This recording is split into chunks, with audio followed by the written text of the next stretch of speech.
The political, social, and cultural divisions in the United States are such that it's pretty clear that there's going to be a civil war in the not too distant future. When I say not too distant future, you know, the next 4 to 8 years. 8 years on the outside.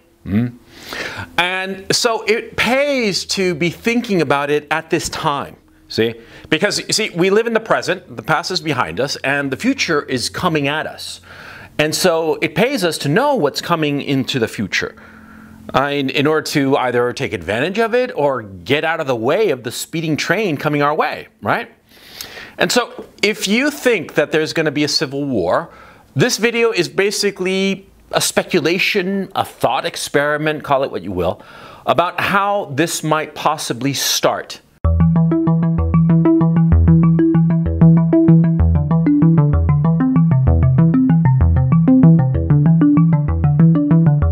Before I get started on this video, I'd ask you to please check out my Patreon channel. Link is in the description below.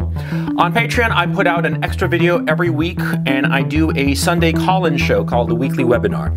And so far, I have over 160 videos there that you'll find nowhere else. So please check it out. Like I said, link is in the description below. And yeah, so anyway, let's get started. You see, what is a civil war? A civil war is when in a country, a single political unit, there is a division between two factions that not only is it that the two factions are at odds with one another, but that both factions or one of the two factions feels that only by way of military force can they become successful. In a normal, stable society, there might be two factions or more, but in a stable society, there's the knowledge or the sense or the belief that in some sort of compromise or accommodation, both sides can live together. But a civil war, well, that's the end of that. That's a feeling that, you know, we can't live with one another, let's get divorced. But of course, a nation can't divorce itself, and so it goes to war, to civil war. Now, the key issue in any civil war is that the military has to be divided. The military has to be split. It doesn't matter if it's equally or one side is bigger than the other. That's not the point. The point is that, see, a non-trivial portion of the military has to believe that the government in power is wrong. And they are willing to take up arms against that government in power. Now, that's the definition of a civil war. If the military is completely cohesive and is not divided in any way, then there's no civil war. In Chile in 1973, there was a coup d'etat against the communist government of Salvador Allende. And he was a communist. Don't tell me he was a socialist. I know what I'm talking about, and I know Chilean history. And I know the policies that Salvador Allende implemented between 1970 and 1973 much better than you do, commie, saying that he's a socialist. And I'm here to tell you that Salvador Allende was a communist. And the military was egged on by everybody else. The whole country wanted Salvador Allende gone. And they finally, in 1973, in September of 73, staged a coup d'etat and overthrew the communist government. And what's key is that the Chilean military was never split. Even though the communists under Salvador Allende tried to split it, they actually sided against nationalist officers before the coup d'etat, of course. They pushed for and raised up officers, admirals, generals who were known to be sympathetic to the left. But when the coup happened, what happened was that the majority of the officer corps in Chile knew exactly who the leftist officers were. And they separated them, just totally isolated them. They didn't do anything to them particularly, except in a couple of cases where just the guy was just too much of a communist, right? But anyway, just separated them from the armed forces. And so the Chilean military was unified, and hence there was no civil war in Chile. But in other countries where there's been a communist takeover, and think the Soviet Union, think China, think, you know, just every other place, right? Nicaragua, whatnot. See, the military was not cohesive. It was not unified in one particular position. And this led to a civil war, okay? In fact, you look at history, in most of the communist takeovers, there is a civil war shortly thereafter. And that matters because in the United States, as of January 20th, 2021, the communists have taken over. And they are going to implement a whole host of communist measures. And these communist measures, it seems very obvious to me, are going to lead to the civil war. Now, what are those steps? Well, see, the first step, or it's going to be a series of steps, is just more and more abuse against the communists' perceived enemies. Now, in the United States, that's basically the alt-right, the populists, the nationalists. Let's call them nationalists, just to make it easy. The pro-Trumpers, the people who are against the woke ideology, irrespective of whether these people who are anti-woke are on the left, center, or the right. The communists, the wokesters who are in power, they understand that anybody who's anti-woke, anti-critical race theory, anti-racial divisiveness, no matter how far to the left they might happen to be, well, all of those people are the enemy. Anybody who's against wokesterism is against the communist government that is taking over in the United States. Okay? Now, those people who are against wokesters might not realize this, but the wokesters do. And the wokesters in the American government over the next 18 months, 24 months, 30 months, they are going to implement a whole series of measures that are deliberately aimed at these anti-wokesters, these nationalists, these people who are in favor of the traditional American republic. And they are going to abuse people in a way that's going to be just unprecedented. And this abuse will continue and it will escalate until we have a tipping point. That tipping point will be when a major national politician of some sort will, because of pressure from his own constituency, will rise up and say, no, no, no, I am totally against these measures, and these measures are anti-American. These measures are abusive. Okay? That's going to be the key moment. At the time that it happens, it will seem a little bit trivial, or the mainstream media, which is basically the propaganda arm of the American communists, will downplay it and belittle this politician, whosoever he might happen to be, who is standing up to the wokesters, to the American communists. They're going to belittle him, they're going to crap all over him, just abuse him. But this guy will become like the focus of resistance to the American communists because of his standing up. And I don't have much faith in American politicians, and I've said before in other videos that I think that they're all, just betas and psychopaths. I did a video about it, and you can find it right here. But the point, this politician will be under such pressure from his constituency, such pressure from the people who put him in office, pressure because of the abuse that the American communist government is going to be inflicting on the people, that this politician will stand up. And he will be a politician such that he has the credibility. There are lots of politicians who might be nationalists, but they don't have much credibility. Because at this time, there's a sense that they might be either fools or grifters of some sort who are just playing political advantage. I'm thinking specifically of that Senator Hawley from Missouri, I believe, who seems a little bit off his rocker, and Ted Cruz from Texas, who seems just slimy and opportunistic. See? Those guys, I'm not talking about those guys, no. It's going to be somebody who's got a sterling reputation, a guy who's considered reasonable, a guy who's considered, level-headed, normal, on the level, right? That guy, he is going to be in a position such, either morally, which I don't think is very likely, or more properly, because of such pressure from his constituents, that he will have to stand up. And that will be a key moment. It won't be a key moment because the guy can do anything. No. It'll be a key moment because people will start to coalesce around him. Coalesce around him, and they will be able to start to articulate the fact that they are under such abuse. Because right now there are a lot of people in the United States who recognize the abuse of the left. I mean, the BLM riots, for instance, that were allowed to pass scot-free. A lot of those small business people, they're furious about it, and they have been able to articulate their grievances very well on social media, but that has been sort of like muffled, and it's been sporadic, it's been here and there. No, I'm talking about the fact that the American communists will so antagonize the people that it'll be like a generalized rumbling among a significant portion of the population, not all of the population, okay?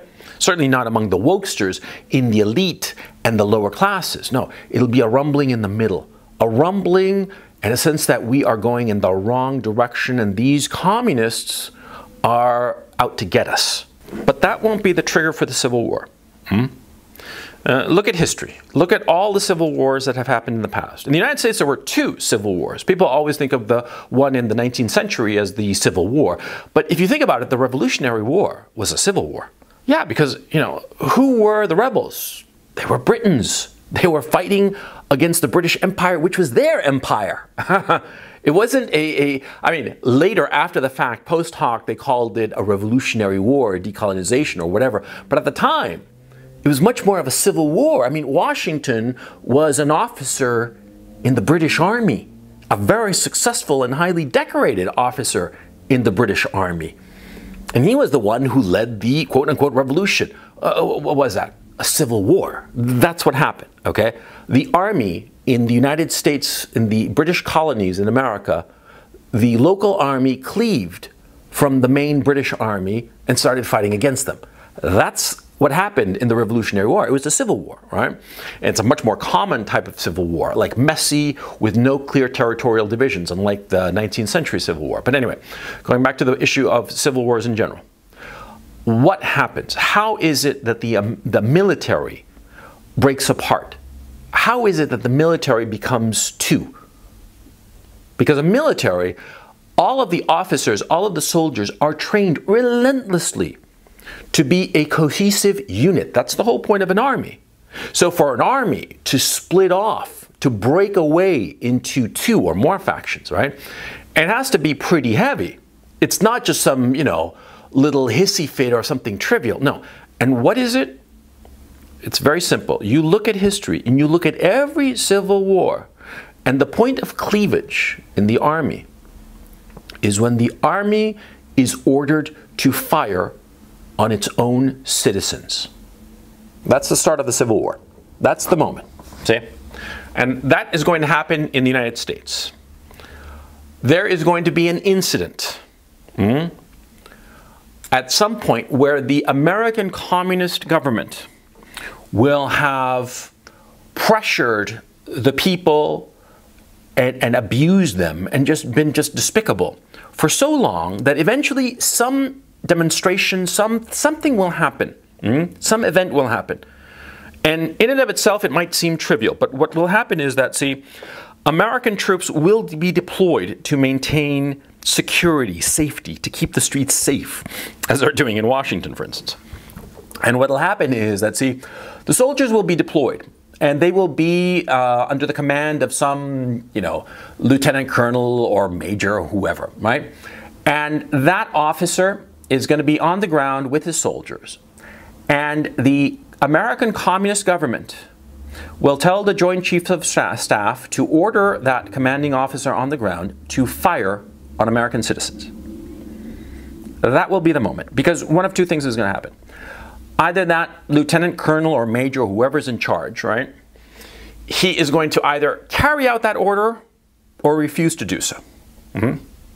Now, if he carries out the order and shoots American citizens, this will be catastrophic for the American military.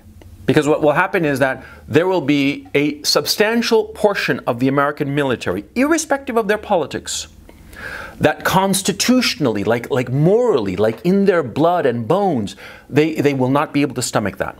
They will say, yeah, maybe these people were insurrectionists, quote unquote. They were alt-right Nazis. Yeah, but they're Americans. We can't, as an army, be killing American citizens in America. We can't be doing that. There will be a substantial number of officers, and certainly non-commissioned officers and soldiers, who will say, no, that is unacceptable. And there will be a substantial portion of officers and non-commissioned officers and soldiers who will say, well, the government ordered, so they must be right, you know? And we have to maintain order. We have to do what the government says. That's the moment. That's the moment when the American military will cleave. And from there, it will be only a matter of time before those 2 factions in the American military start to fight one another. Because you see, if an army is in disagreement with each other internally, if an army, the officer corps, a substantial portion say that certain orders are immoral and unjustified, and the others say, well, no, that's what the civilian authorities say, and they say go and shoot these people, so we go and shoot these people. That's it. That's curtains. See? Because in the hypothetical, I said there were two possibilities, of course. That number one, that the commanding officer on the ground shot the protesters or the insurrectionists or the alt-right Nazis or whatever they're going to be called, right? The one possibility is that they shoot them. The other possibility is that he refuses to carry out those orders, right? Well, if he refuses to carry out those orders, then that officer, lieutenant colonel or major or whomever, he'll be instantly cashiered and thrown into a stockade, and that'll be that, right? But then there'll be another incident identical to that one. And so that man's career will be destroyed, yes, but he will simply have postponed that day of cleavage, that day of breaking the military into two factions. One willing to shoot American citizens and the other unwilling to shoot American citizens.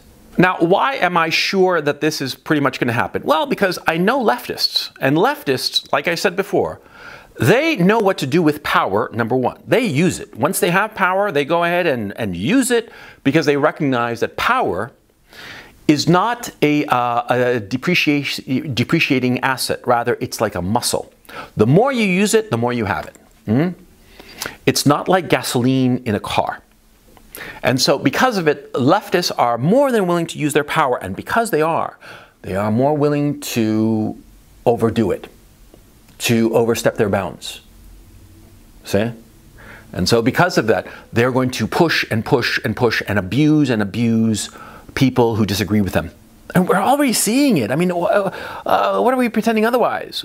We see the American communists in big tech and the financial sector now, that they are deplatforming people, curtailing services to people, unpersoning people. Yeah, we're seeing it. Yeah, and it's only going to get worse. See, it's like cannibals. Once they get a taste of man flesh, they enjoy it and they want more. Yeah, read Lord of the Rings, for crying out loud. But anyway, the point: these people, these leftists, they don't know when to quit. And more to the point, they will have no problem ordering the military to shoot American civilians whom they consider unpersons. See? The moment that the left in the United States said that it was okay to punch a Nazi, that was the moment of the beginning of the slippery slope.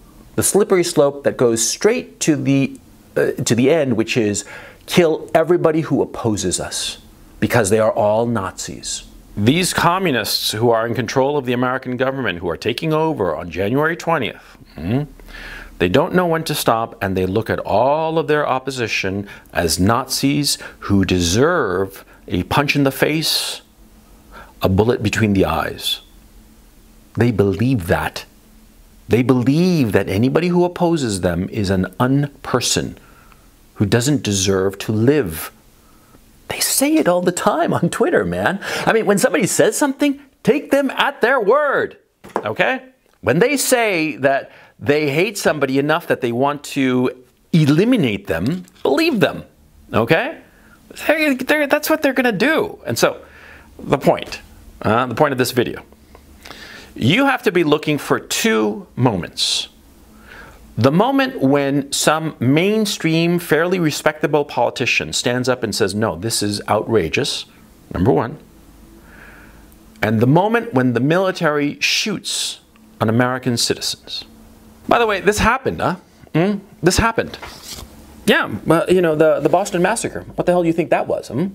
What, the Redcoats shot on Americans? No, the Redcoats shot on British citizens.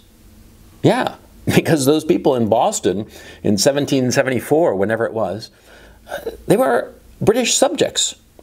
And that army was the British Army. And that was the moment when the British Army in the American colonies split. And George Washington, who was, I'm not sure if he was the most senior officer who split off, but certainly, one of the most respected, if not the most respected. He became the de facto commander-in-chief of the American Revolutionary Forces, see? And you look at other countries that have experienced civil wars, it's pretty much the same story every time. The military starts shooting on the citizens, on the orders of a government that a substantial portion of the people think is not only wrong, but illegitimate. And that government, in order to shore up its legitimacy, resorts to force. The American Communist government of the Biden-Harris group, they recognize that there is a substantial portion of the population, potentially more than 50%, that believe that they are illegitimate. And so they are going to resort to force. Yeah. I mean, look, this is a really interesting thought experiment, right? And you don't have to believe me. But it's something to think about. And if you look at history, see, Mark Twain said something very smart. He said that history doesn't repeat itself, but it certainly rhymes. Every single civil war in the past shares so many features with what the United States is experiencing now, in the lead up to the Civil War. And it was always the same. A divided body politic, a new government that a substantial portion of the population thought was illegitimate, not just wrong, not just of the opposing party, but illegitimate. This new government abusing its political opponents to the point that those political opponents just found it intolerable and they started standing up. And eventually, that new government, perceived as illegitimate, started shooting its enemies, i.e. its fellow citizens. And that's when all hell broke loose. That has happened every time. The United States claims, or a lot of people in the United States claim, that the United States is exceptional. It might be exceptional in many ways, but it's not that fucking exceptional.